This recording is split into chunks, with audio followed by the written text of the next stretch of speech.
Hello everyone. Hello everyone. Good evening. I'm Shell Kumari Jha. I'm your educator in CSI Net Life Science category. क्या मैं आप लोगों को दिख रही हूँ? एक सेकंड चेक कर लेते हैं मैं लाइव आई हूँ या नहीं।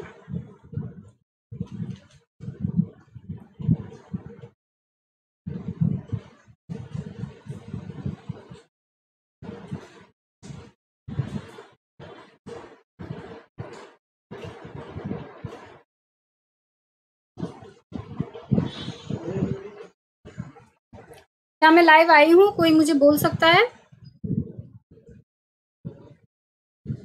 कोई एक मैसेज कर दीजिए प्लीज। क्या मैं आपको लाइव दिख रही हूँ?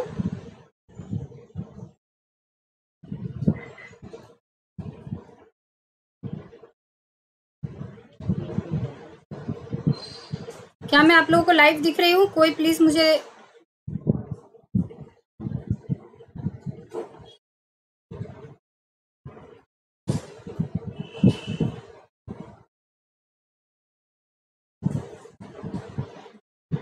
क्या मैं आप लोगों को लाइव दिख रही हूँ?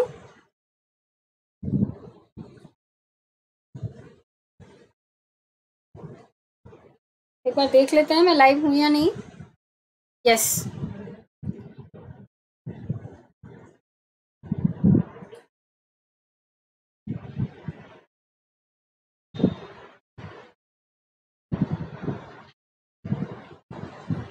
ओके, तो मैं लाइव दिख रही हूँ। Neelanjana Kushwaha, hello, I welcome you. हम आज बात करेंगे वो कौन से इम्पोर्टेंट टॉपिक्स है या चैप्टर्स है जो कि CSI नेट लाइफ साइंस के लिए बहुत ज़्यादा ज़रूरी है पढ़ना। और इन टॉपिक्स को अगर आप ध्यान दे देंगे तो आपके लिए थोड़ा सा स्ट्रीमलाइंड हो जाएगी प्रिपरेशन, थोड़ी इजी हो जाएगी। साथ ही साथ हम थोड़े से पैटर्न्स के बारे में भी बात करेंगे कि ऐसा क्या पैटर्न फॉलो किया जाता है CSI नेट लाइफ साइंस की एग्जाम्स के लिए। तो आज हम बेसिकली पैटर्न, इंपॉर्टेंट टॉपिक्स और चैप्टर्स के बारे में बात करेंगे। Am I audible? सब ठीक है ना? हम आगे बढ़ते हैं। तो सबसे पहले आज दिन में मैं 1 बजे भी लाइव आई थी, तब मैंने आपको टिप्स एंड ट्रिक्स बताए थे CSI नेट लाइफ साइंस के लिए। ऐसे क्या टिप्स एंड ट्रिक्स है कि आप आसानी से क्वालिफाई कर सकें।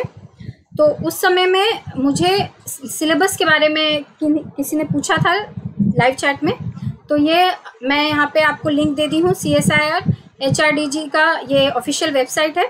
आप इसको क्लिक करेंगे अगर, या लिंक पे जाएंगे, इस लिंक के थ्रू आप आसानी से सिलेबस को डाउनलोड कर सकते हैं। CSIR की ये ऑफिशियल वेबसाइट की लिंक है और ये सिलेबस है।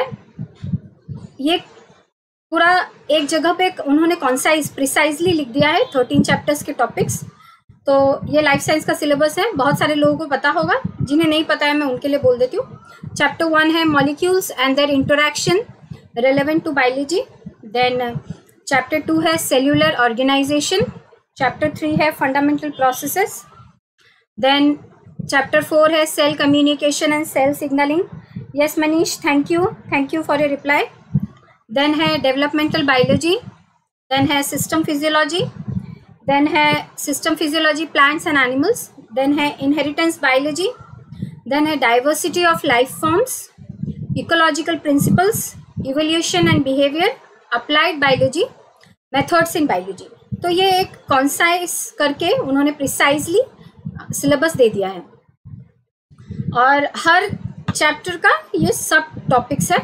आप इसे एक बार देख लेंगे, मैं रीडिंग नहीं करूंगी। तो सब टॉपिक्स यहाँ पे molecules and their interaction relevant to biology में ये सारे टॉपिक्स हैं। Cellular organisation, fundamental processes, then cell communication and cell signalling, then developmental biology, then system physiology plant, system physiology animal, inheritance biology, diversity of life forms, ecological principles, evolution and behaviour, applied biology and methods in biology. Then अब शुरू करते हैं वो कौन से topics है जो पहले आप अगर पढ़ लेंगे या उस पर ज़्यादा ध्यान देंगे तो आपके लिए ज़्यादा हेल्पफुल होगा। वो शुरू करते हैं हम। तो चैप्टर 1 जो है molecules and their interaction relevant to biology, उसमें देखते हैं क्या क्या इंपॉर्टेंट है। तो सबसे पहले हमें इस चैप्टर में जो मेरे हिसाब से बहुत इंपॉर्टेंट है वो है structure of proteins. Structure of proteins में आपको सबसे पहले ये ध्यान देना होगा कि अमीनो एसिड्स का स्ट्रक्चर क्या है। जो 20 अमीनो एसिड्स है आपको उनके स्ट्रक्चर याद रखने पड़ेंगे। हम प्रैक्टिस करेंगे, मैं आपको ट्रिक्स बताऊंगी कैसे उसे याद किया जाता है। Then dihedral angle amino acids का, then pKa values, then primary, secondary, tertiary and quaternary structure of proteins and Ramachandran plot. Ramachandran plot पे 2019 में आई थिंक और 2020 में कोई क्वेश्चन नहीं आया है, लेकिन उससे पहले हर ईयर इस पे एक क्वेश्चन आता था।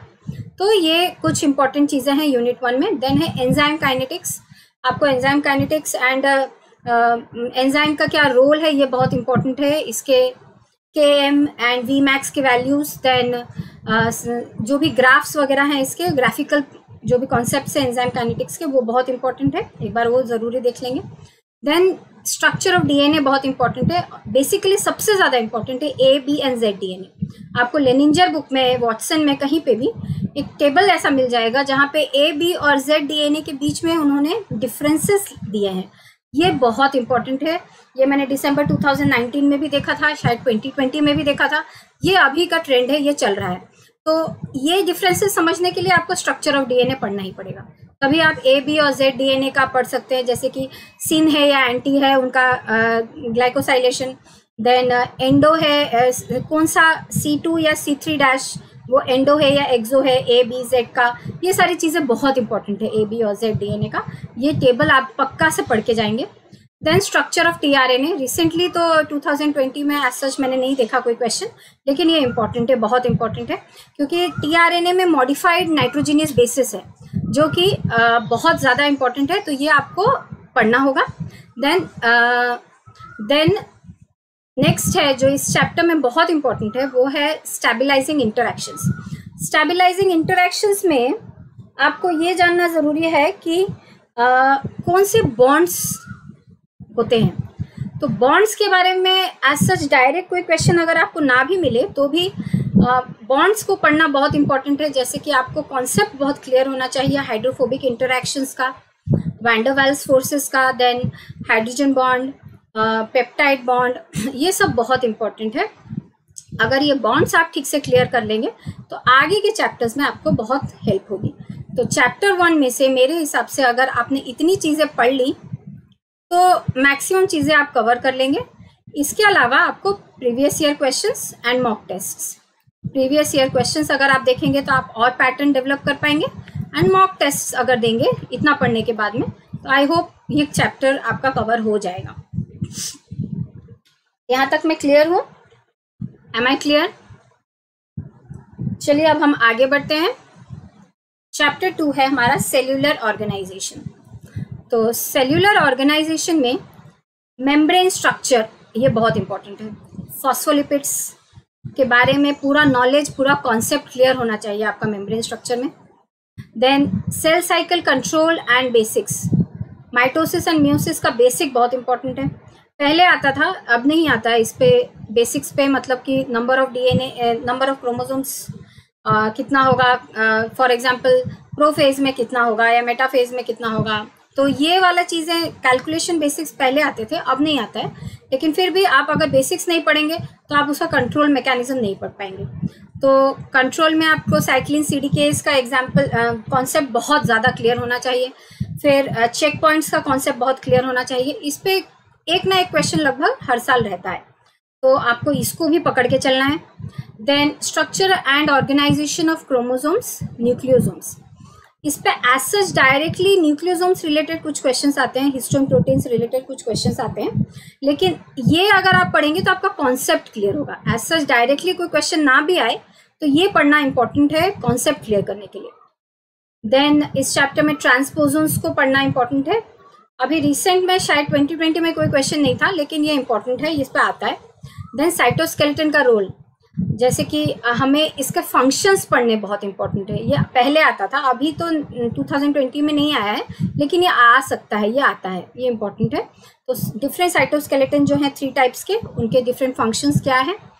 फिर सेल जंक्शंस भी थोड़ा सा आप अगर देख लेंगे तो आपके लिए फायदेमंद होगा। इंटीग्रिन्स बेसिकली उसका इंपॉर्टेंस है बहुत। देन स्ट्रेस रेस्पॉन्स, तो ये चीज़ें अगर आप पढ़ लेंगे सेलुलर ऑर्गेनाइजेशन में, प्लस प्रीवियस ईयर क्वेश्चंस एक बार देख लेंगे तो पैटर्न बेसिकली समझ में आ जाएगा इस चैप्टर के रिलेटेड। एंड मॉक टेस्ट करना है ऑफ कोर्स, क्योंकि प्रैक्टिस और पढ़ना ये दोनों ही इंपॉर्टेंट है। देन थर्ड यूनिट है हमारा फंडामेंटल प्रोसेसेस। एक्चुअली में देखा जाए तो ये पूरा यूनिट ही बहुत इंपॉर्टेंट है, तो आप इसमें कुछ छोड़ नहीं सकते, क्योंकि अगर इसको छोड़ देंगे ना तो सेक्शन सी से आपको बहुत नुकसान हो जाएगा। क्योंकि सेक्शन सी में बेसिकली रेप्लिकेशन, ट्रांसक्रिप्शन, ट्रांसलेशन, इनका कॉन्सेप्चुअल पार्ट्स बहुत पूछा जाता है, खास के ओपेरॉन्स भी। तो ये चैप्टर आप ये वाला यूनिट पूरा ही पढ़ लें। Replication in prokaryotes, eukaryotes, then उसका इनिशिएशन, इलॉन्गेशन, टर्मिनेशन, कौन से एंजाइम्स कहाँ पे इन्वॉल्व हैं, कौन से प्रोटीन्स इन्वॉल्व हैं, ये बहुत इंपॉर्टेंट है। Then transcription in prokaryotes and eukaryotes, ये भी बहुत इंपॉर्टेंट है। Then translation in prokaryotes, eukaryotes, then post transcriptional modification, इसमें स्प्लाइसिंग ये वाला पार्ट बहुत इंपॉर्टेंट है। देन ऑल्टरनेटिव स्प्लाइसिंग, वो सब थोड़ा एक बार देख लेंगे, लेकिन स्प्लाइसिंग थोड़ा एक बार इंपॉर्टेंट है देखना। कैपिंग, टेलिंग, वो वाला कॉन्सेप्ट थोड़ा इंपॉर्टेंट है। Then operon, lac operon and tryptophan operon and mutations related to them, तो ये वाला पार्ट बहुत इंपॉर्टेंट है। ये चैप्टर आपको कभी भी किसी भी हालत में स्किप नहीं करना है। आई थिंक अभी तक मैं जो जो बोली हूँ वो क्लियर है वो चीज़ें। तो अब हम आगे बढ़ते हैं। देन है cell communication and cell signalling, तो ये है हमारा फोर्थ यूनिट। इसमें कैंसर बायोलॉजी बहुत इंपॉर्टेंट है, आपको इसका कॉन्सेप्ट क्लियर करके जाना होगा, क्योंकि इसके कॉन्सेप्चुअल क्वेश्चंस आते हैं, भले डायरेक्ट ना आए सेक्शन सी बी में, लेकिन सेक्शन सी में आते हैं। देन एपोप्टोसिस कॉन्सेप्ट का बहुत इंपॉर्टेंस है, बी में आ सकता है एपोप्टोसिस से ज़्यादा as compare to C. Then immune system का बेसिक्स आपको पढ़ के जाना होगा सबसे पहले तो, कि इनेट क्या है, इनेट इम्यूनिटी क्या है, अडेप्टिव इम्यूनिटी क्या है, कॉन्सेप्ट ऑफ वैक्सीनेशन क्या है, then active and passive immunity क्या है, then what are B cells, and then when B cells they interact with antigens, what happens, how they differentiate, then T cells how they differentiate, then एक सबसे important topic है hyper sensitivity. इस पे बहुत बार मैंने questions देखे हैं, आपने भी देखे होंगे। तो इम्यूनोलॉजी में hyper sensitivity type 1, type 2, type 3, type 4 आप अच्छे से पढ़ के जाइए, और इसका कॉन्सेप्ट अगर आप क्लियर कर लेंगे, मतलब बेसिक खाली चाहिए, इतना भी डिटेल में जाने की ज़रूरत नहीं है, क्योंकि डिटेल से क्वेश्चन आता है, नो डाउट आता है, लेकिन अगर मैंने ज़्यादातर देखा है कि इन सारी चीज़ों से अगर पढ़ लिया तो सेफ साइड हो जाएंगे। देन एंटीबॉडी का टाइप्स एंड फंक्शंस, ये पहले ज़्यादा आता था, अभी रिसेंट में मैंने 19 और 20 में नहीं देखा है, लेकिन पहले एक टेबल आता था ज़रूर, जिसमें एंटीबॉडीज़ का जो भी टाइप्स है उनका क्या क्या फंक्शंस है, या मिल्क में कौन सा एंटीबॉडी पाया जाता है, देन सिक्रीशंस में कौन सा होता है, तो ये सारी चीज़ें वो एक टेबल पर्टिकुलरली है क्यूबे में, आप देख लेंगे, उसमें बहुत ये इम्पॉर्टेंट है। स्ट्रक्चर ऑफ एंटीबॉडी बहुत इम्पॉर्टेंट है, टाइप्स उसका सब टाइप्स, ये बहुत इम्पॉर्टेंट है। तो अगर ये पढ़ लिया तो आई थिंक सेफ साइड में आप आ जाएंगे in the unit cell communication and cell signalling. Okay, next the fifth topic is developmental biology. इसमें बहुत कुछ इंपॉर्टेंट है, जैसे कि concept of commitment, specification, induction, competence, determination and differentiation, morphogenetic gradients. तो इनके कॉन्सेप्ट्स आप पढ़ सकते हैं। ये कॉन्सेप्ट्स आप चाहें तो पाथफाइंडर से पढ़ सकते हैं, या जिस भी अनअकैडमी के एजुकेटर पे आपको बहुत भरोसा है उनके वीडियोस से भी देख सकते हैं। इतना डिटेल में जाने की ज़रूरत नहीं है, कॉन्सेप्ट बेसिक क्लियर अगर हो जाएगा तो इसमें टाइप सी में सेक्शन सी में क्वेश्चन आते हैं, स्टेटमेंट टाइप, आप उसको सॉल्व कर सकते हैं। Yes, hello Shubhashree Sahu. Then है cleavage and fertilisation. Cleavage and fertilisation बहुत इंपॉर्टेंट है, टाइप्स ऑफ क्लीवेज कहाँ पे कौन से टाइप का होता है। देन फर्टिलाइजेशन का कॉन्सेप्ट बहुत इंपॉर्टेंट है, ये आपको देखना होगा एक बार अच्छे से क्यूबे से। Then vulva formation in C elegans, ये आप देख सकते हैं, पाथफाइंडर से पढ़ सकते हैं। Then axis and pattern formation and Drosophila, Pathfinder से पढ़ सकते हैं। Then floral development in Arabidopsis, ये भी पाथफाइंडर से पढ़ा जा सकता है। तो ये चीज़ें अगर पढ़ ली आपने। देन मेटामॉर्फोसिस, मैं भूल गई, इसमें नहीं लिखी हूँ मेटामॉर्फोसिस, वो भी इम्पोर्टेंट है। देन हाँ, मेटामॉर्फोसिस इतना पढ़ लिया तो डेवलपमेंटल बायोलॉजी का बेसिक यहाँ पे आ गया, और है इसमें। देन इसमें आप पढ़ सकते हैं डेवलपमेंटल बायोलॉजी में dorsoventral axis formation and pattern formation in axis and pattern formation drosophila, बहुत इंपॉर्टेंट है, जो कि आप पाथफाइंडर से देख सकते हैं। आज इस 2020 में और 2019 में ह्यूमन बींग्स का भी मैंने देखा है ज़्यादा पूछा जा रहा है, पैटर्न फॉर्मेशन ह्यूमन बींग्स का। तो या आई थिंक वर्टिब्रेट्स का आप एक बार चेक कर लेंगे, वो भी थोड़ा इंपॉर्टेंट है, अभी रिसेंट में वो ट्रेंड चल रहा है। देन सिस्टम फिजियोलॉजी प्लांट्स, ये वाला चैप्टर में सबसे ज़्यादा इंपॉर्टेंट जो है, जिसमें से 1 से 2 क्वेश्चन आप हमेशा एक्सपेक्ट कर सकते हैं, 2 से 3 इनफैक्ट, फोटोसिंथेसिस से। सेक्शन सी में, सेक्शन बी में भी C3, C4 and CAM pathway का डिफरेंसेस बहुत इंपॉर्टेंट है। देन प्लांट हार्मोन्स तो आप सबको पता होगा, 3 to 4 क्वेश्चंस आप कहीं पे भी मिल जाएगा आपको। बायोसिंथेसिस उनका बेसिकली होता है, इसका फंक्शन में डिफरेंस, जो मैंने आज 1 बजे के वीडियो में आपको बताया था कि different plant hormones, auxins, gibberellin, abscisic acid, इन सब का टेबल वाइज आप कैसे फंक्शंस याद रख सकते हैं कि किसका कौन सा फंक्शन है। तो ये प्लांट हार्मोन बहुत इंपॉर्टेंट है। Then structure, function and mechanism and action of phytochromes, cryptochromes and phototropins and photoperiodism, आप इसको पढ़ सकते हैं पाथफाइंडर से। Then secondary metabolites, plant secondary metabolites, recent में तो नहीं पूछा गया है लेकिन पूछा जाता है, इससे पहले था, तो ये भी पाथफाइंडर से पढ़ सकते हैं। देन एक और इम्पॉर्टेंट चीज़ है nitrogen cycle and nitrogenase enzyme, इस पे भी बहुत क्वेश्चन आता है। नाइट्रोजिनेज एंजाइम खास के, ये बहुत इंपॉर्टेंट है। इसका ये इसमें कौन से मेटल एटम्स इन्वॉल्व हैं, ये बहुत इंपॉर्टेंट है। Then the role of heterocyst, ये सब आप देख लेंगे, क्योंकि और नाइट्रोजन साइकिल के स्टेप्स में भी कौन से प्रोकैरियोटिक ऑर्गेनिजम्स इन्वॉल्व है समझ लेना, नाइट्रोजन फिक्सेशन में, देन डीनाइट्रिफिकेशन, देन अमोनिफिकेशन, कौन से इंपॉर्टेंट है, तो ये वाला थोड़ा देख लेंगे। पहले ही इसमें प्रोकैरियोट्स का आता था, name the bacteria in different steps, अब नाइट्रोजिनेस पे फोकस किया जाता है, तो ये भी बहुत इंपॉर्टेंट है, सिस्टम फिजियोलॉजी इन प्लांट्स का। इसमें ये चीज़ें आप पाथफाइंडर से पढ़ लेंगे तो हो जाएगा, इतना इंपॉर्टेंट नहीं है, यानी इंपॉर्टेंट है लेकिन पाथफाइंडर से अच्छा दिया हुआ है, ये सब पाथफाइंडर से अच्छा दिया हुआ है। देन प्लांट हार्मोन पाथफाइंडर में अच्छा दिया हुआ है, नहीं तो आप तेज एंड जिगर से पढ़ सकते हैं, वहाँ से भी हो सकता है, लेकिन ये थोड़ा सा याद रखना डिफिकल्ट है क्योंकि कंफ्यूजिंग हो जाता है at the end of the day. आप टेबल वाइज इसको पढ़ेंगे तो ही हो पाएगा, नहीं तो बहुत डिफिकल्ट है ये वाला पोर्शन याद रखना basically. Then system physiology animals में, इसमें जो सबसे इम्पोर्टेंट है, मिनिमम 2 क्वेश्चन आता है हर साल में, मैंने देखा है नर्वस सिस्टम से। क्या क्या, तो generation and propagation of nerve impulse, resting membrane potential, basically synaptic transmission important है, and neuro transmitters.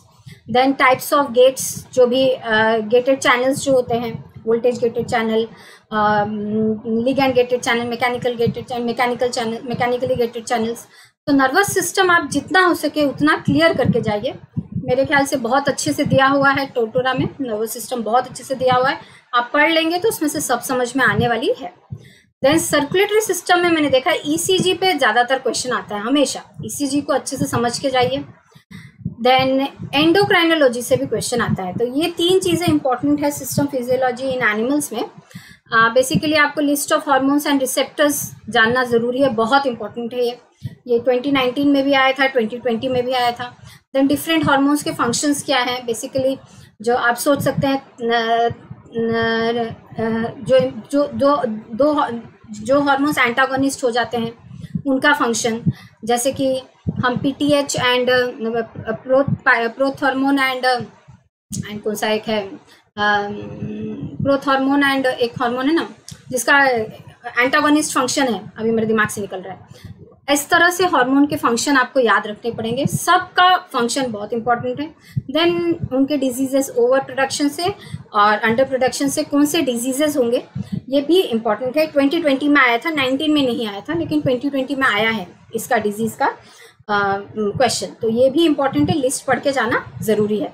Animal physiology में इन पे कॉन्सेंट्रेट करने से you will be on safe side. Okay, अभी तक तो सब क्लियर हुआ ना जो भी मैंने बताया है। चलिए अब हम आगे बढ़ते हैं। इनहेरिटेंस बायोलॉजी, ये भी थोड़ा बड़ा चैप्टर है, इसमें बहुत कुछ है। सबसे पहले हमें इसमें देखना होगा Mendelian genetics and it's extensions, मतलब जो भी मेंडलिज्म और पोस्ट मेंडलिज्म के टॉपिक कॉन्सेप्ट्स हैं उसमें से कुछ सॉल्व करने के लिए आ सकता है, आपको क्रॉस दे देंगे उसमें सॉल्व करने के लिए। तो ये इसमें से एक क्वेश्चन कंफर्म है, आप देख लेंगे, ज़रूरी है। देन पहले वाले स्लाइड पे आते हैं। Gene mapping methods, linkage map बहुत इंपॉर्टेंट है। Then mapping with molecular markers, linkage mapping पे एक क्वेश्चन तो पक्का ही आता है। Then mutation types, causes and detection. Mutation लगभग हर साल में आता है, कभी एक साल छूट जाता है तो दूसरे साल पक्का आता है। देन आप देख सकते हैं types, causes and detection, mutant types. Then loss of function, gain of function, ये बहुत इंपॉर्टेंट है। Then structural and numerical alterations of chromosomes, ये इंपॉर्टेंट है। इसमें आपको उसका एनामोलीज पढ़ने के लिए बहुत आएगा एग्जाम में, जैसे कि म्यूटेशन स्ट्रक्चरल एंड न्यूमेरिकल अगर है तो उसकी वजह से क्या एनोमली डेवलप कर जाती है, उसका लिस्ट बहुत इंपॉर्टेंट है। तो जैसे ट्राइजोमी, टेट्राजोमी, जो भी, ये पढ़ के जाना बहुत इंपॉर्टेंट है। देन रिकॉम्बिनेशन, ज़्यादातर देखा गया है इस पे क्वेश्चन। आई थिंक 2019 के दिसंबर में बहुत क्वेश्चन पूछा गया था रिकॉम्बिनेशन के ऊपर, तो ये भी आप देख के जाएंगे। देन मेंडेलियन प्रिंसिपल्स, तो ये मैंने बोल दिया। मेंडेलियन जेनेटिक्स एक्सटेंशन आपको देखना होगा। देन ह्यूमन जेनेटिक्स, इसमें बेसिकली पेडिग्री एनालिसिस पे एक क्वेश्चन तो कंफर्म है हमेशा। देन एलओडी स्कोर पे दिसंबर या जून 2019 पे क्वेश्चन आया है for linkage testing. Then genetic disorders, जो मैं ऑलरेडी बोल चुकी हूँ। देन क्रोमोसोम बैंडिंग, 2019 में तो नहीं था लेकिन 2020 में मैंने देखा है क्रोमोसोम बैंडिंग पे एक क्वेश्चन आया है। तो ये चीज़ें थोड़ा ध्यान रखना ज़रूरी है। पढ़ के अगर आप जाएंगे, इतना कवर कर लेंगे तो आई थिंक ऑलमोस्ट सब कुछ हो जाएगा आपका। देन आता है next topic, diversity of life forms. इसमें आपको प्लांट एंड एनिमल का पढ़ना होगा।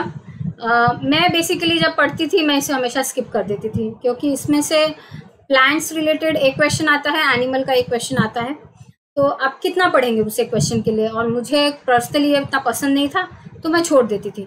तो ये इसमें आप एज सच आप देखिए कि क्या ठीक लगता है। प्लांट्स का बेसिकली ज़्यादा पढ़ लीजिए एनिमल के कंपैरिजन में। तो डाइवर्सिटी ऑफ लाइफ फॉर्म्स में प्लांट का टैक्सोनॉमी, उनका क्लासिफिकेशन थोड़ा देख लेने से हेल्पफुल होगा। देन है इकोलॉजिकल प्रिंसिपल्स। इकोलॉजिकल प्रिंसिपल्स, इसमें भी बहुत क्वेश्चंस आते हैं। सबसे पहले तो पॉपुलेशन इकोलॉजी बहुत इंपॉर्टेंट है। इसमें characteristics of population, then population growth curve बहुत इंपॉर्टेंट है। एक्सपोनेंशियल या लॉजिस्टिक ग्रोथ कर्व जो है उस पर हमेशा क्वेश्चन आता है, एक या दो क्वेश्चन। उसका जो फॉर्मूला है और जो उसका कर्व है उसके हमेशा क्वेश्चन आता है। इसका कॉन्सेप्ट आपको 100% क्लियर करके जाना होगा। Then population regulation, then R&K selection, ये आता है नहीं भी आता है चलेगा, लेकिन इसमें आप पॉपुलेशन ग्रोथ कर्व पक्का करके जाएंगे। देन रेड डेटा बुक, जैसे कि एक्सटिंक्ट स्पीशीज कौन सा है, कोई सा एक एग्जाम्पल पूछ सकते हैं, नहीं तो extinct in near future, endangered, ये कॉन्सेप्ट थोड़ा देख के जाएंगे। इस पे आता है, अभी 2020 में आया था लेकिन 2019 में नहीं आया था, लेकिन ये थोड़ा देख के जाने से हेल्पफुल होगा। मीनिंग ही आ जाता है कभी, what is the meaning of extinct in near future, तो उस तरह से होगा। देन सर्वाइवरशिप कर्व्स बहुत इंपॉर्टेंट है, एक बार देख लेंगे, 2020 में आया था। देन पॉपुलेशन इंटरैक्शंस इंपॉर्टेंट है, देखना पड़ेगा आपको, अच्छे से देखना पड़ेगा ये चीज़ को। देन इस पे तो एक क्वेश्चन से दो क्वेश्चन कंफर्म है, फाइलोजेनेटिक ट्री या मॉलिक्यूलर टूल्स इन फाइलोजेनी, बहुत 2 से 3 क्वेश्चन आता ही है हर बार। देन लॉटका-वोल्टेरा मॉडल या उसका कॉन्सेप्ट बहुत इंपॉर्टेंट है, 2020 में आया था, 19 में नहीं आया था, लेकिन ये लगभग आता है।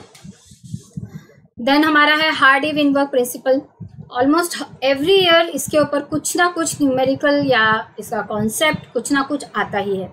तो हार्डी-विनबर्ग प्रिंसिपल पक्का से आपको इसका कॉन्सेप्ट और प्रैक्टिस करके जाना ज़रूरी है। देन है ecology, evolution and behaviour. Actually sexual behaviour पे पहले क्वेश्चंस नहीं आते थे, लेकिन अब ये आ रहा है, बहुत आ रहा है। 2019 में तो बहुत सारे क्वेश्चंस थे इसके ऊपर, 2019 के दिसंबर में बहुत क्वेश्चंस थे, 3-4 क्वेश्चंस थे। Intrasexual selection, intersexual selection, then consequences of mate choice, ये सब बहुत इंपॉर्टेंट है। ये अभी नया इमर्ज कर रहा है फील्ड, इस पे एक्सप्लोर किया जा रहा है, इसको ध्यान से जाना होगा आपको पढ़ के। देन हैमिल्टन्स रूल पे हर साल एक ना एक आ ही रहा है। आरबी इज ग्रेटर दैन सी वाला फॉर्मूला डाल के आप या तो रिलेटेडनेस पूछा जा सकता है, नहीं तो आर का मीनिंग क्या है, बी का मीनिंग क्या है, सी का मीनिंग, कुछ भी हैमिल्टन्स रूल पे एक क्वेश्चन आता है। तो इसका कॉन्सेप्ट पक्के से पढ़ के जाना, ये अच्छा दिया हुआ है पाथफाइंडर में, आपको मिल जाएगा। इंट्रासेक्शुअल एंड इंटरसेक्शुअल सिलेक्शन आप बुक्स में देख लीजिए, नहीं तो गूगल में PDF में फॉर्म में नेचर के वेबसाइट पे आपको आसानी से मिल जाएगा और अच्छा है ये। देन जूलॉजिकल टाइम स्केल्स, इस पे अभी शायद 2020 में नहीं आया था, 19 में आया था, पहले बहुत आता था, बीच में फिर स्टार्ट हो सकता है। इसको आपको पढ़ के जाना पड़ेगा। एरा मीनिंग क्या है, ईयन का मीनिंग क्या है, इपोक का मीनिंग क्या है, देन कौन सा ऑर्गेनिज्म या कौन सा स्पीशीज या बोल सकते हो फैमिली, जीनस, जो भी कब रूल करता था, इसका कॉन्सेप्ट भी आपको देख के जाने से हेल्पफुल होगा।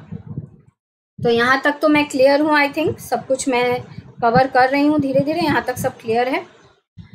आप लोगों को कुछ भी डाउट होगा तो आप मुझसे टेलीग्राम चैनल पे भी बात कर सकते हैं और इस तरह से अपना एक प्लान बना सकते हैं कि मुझे स्ट्रीमलाइन करके किन टॉपिक्स पे जाना है।